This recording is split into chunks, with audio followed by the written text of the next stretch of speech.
एकादशी पर भगवान विष्णु की पूजा करना काफी शुभ माना जाता है। जो व्यक्ति योगिनी एकादशी पर भगवान विष्णु की पूजा अर्चना करता है, उसे पाप से मुक्ति मिलती है। माना जाता है कि योगिनी एकादशी व्रत करने वाले लोगों को मृत्यु के बाद भगवान विष्णु के चरणों में जगह प्राप्त होती है। हर वर्ष आषाढ़ मास की कृष्ण पक्ष की एकादशी तिथि को योगिनी एकादशी का व्रत रखा जाता है। इस बार योगिनी एकादशी 21 जून को पड़ रही है।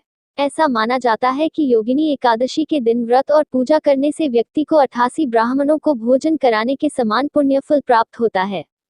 योगिनी एकादशी के दिन भगवान विष्णु की खास पूजा अर्चना की जाती है। माना जाता है कि इस दिन व्रत करने से व्यक्ति के सभी पाप मिट जाते हैं। तो आइए जानते हैं योगिनी एकादशी का शुभ मुहूर्त, पारणा समय, नियम और पूजा विधि के बारे में।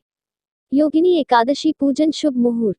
हिंदू पंचांग के अनुसार आषाढ़ मास के कृष्ण पक्ष की एकादशी तिथि 21 जून को सुबह 7:18 पर शुरू होगी और तिथि का समापन 22 जून को सुबह 4:27 पर होगा। इस व्रत का पारण 22 जून को दोपहर 1:47 से लेकर शाम 4:35 पर होगा। योगिनी एकादशी व्रत का पारण समय। एकादशी व्रत का पारण द्वादशी तिथि पर करना चाहिए। व्रत पारण करने का समय दोपहर 1:47 से 4:35 तक है। योगिनी एकादशी पूजा विधि। योगिनी एकादशी के दिन सुबह स्नान के बाद भगवान विष्णु और माता लक्ष्मी की विधिवत पूजा करें। भगवान को फल फूल अर्पित करें और श्रद्धा के साथ उनकी आरती पूजन करें। गुड़ चना का भी प्रसाद चढ़ाएं। इस पूजा से भगवान विष्णु आपके जीवन में सकारात्मक ऊर्जा का प्रवेश करेंगे। वहीं माता लक्ष्मी आपके धन के भंडार को भी भरेंगी। योगिनी एकादशी का महत्व। जो भक्त योगिनी एकादशी का व्रत रखते हैं उनके समस्त पाप मिट जाते हैं। योगिनी एकादशी का व्रत करने से व्यक्ति को मृत्यु के बाद नरक के कष्टों से मुक्ति मिलती है। इस व्रत को करने वाले भक्तों को यमदूतों के बजाय देवदूत आकर स्वर्ग की ओर ले जाते हैं।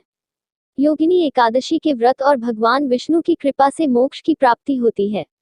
इस व्रत के पुण्य से व्यक्ति को 88,000 ब्राह्मणों को भोजन कराने जितना पुण्य मिलता है, जिससे उसका जीवन धन्य हो जाता है और उसे स्वर्ग में सम्मानजनक स्थान प्राप्त होता है।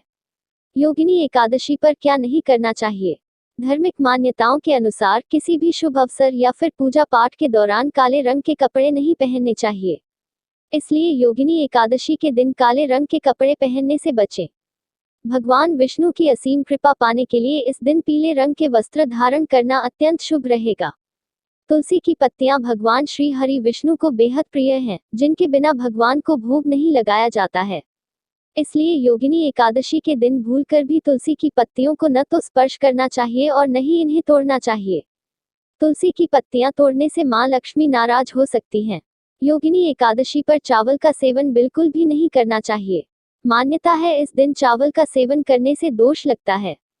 कोशिश करें कि इस दिन आप किसी का दिल न दुखाएं और वाद विवाद से भी बचें। किसी का भी अपमान करने से बचें और न ही किसी का मजाक उड़ाएं। योगिनी दिन भूलकर भी मांस मदिरा का सेवन नहीं करना चाहिए। इस दिन तामसिक भोजन का सेवन करने से भगवान विष्णु नाराज हो सकते हैं।